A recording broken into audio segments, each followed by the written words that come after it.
रुख करेंगे मानावाला का, जहां मुल्क के दीगर शहरों की तरह मानावाला की मवेशी मंडी के साथ जानवरों के आराइशी सामान की दुकानें भी सज गई हैं। बच्चों और बड़ों ने अपने जानवरों का आराइशी सामान खरीदने के लिए दुकानों का रुख कर लिया है। इस हवाले से देखते हैं मानावाला में फैज न्यूज़ के नुमाइंदे मियां शेर मोहम्मद जरगर की ये रिपोर्ट। कुर्बानी के जानवरों की सजावट। मानावाला की मवेशी मंडी में बकरे, बैलों और ऊंटों के आराइशी सामान की दुकानें सज गईं।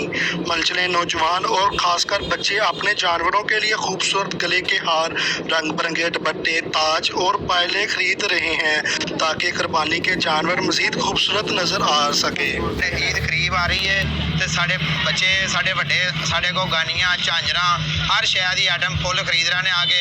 अलहमदुलिल्लाह साਡਾ कारोबार बहुत अच्छा है, बड़े वधिया कारोबार चल रहा है। हर किस्म के बच्चे आ रहे हैं, झांजरा भी लै रहे हैं, बच्चियां दियां, बकरियां दियां, हर किस्म दियां।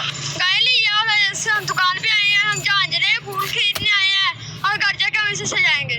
तकरीबन हमने ईद के लिए पकड़ा लिया, हम उसको सजाने के लिए हम झांझरे और फूल वगैरह और गाने वगैरह लेने आए हैं और हम घर जाकर उसको सजाएंगे। कुर्बानी के जानवरों को खूबसूरत बनाने के लिए इन पर मेहंदी लगाने का भी रुझान बढ़ गया है। खसूसन दुम्बे, बेर, बकरों को मेहंदी लगाकर इन्हें दिलकश बनाया जा रहा है। मियां शेर मोहम्मद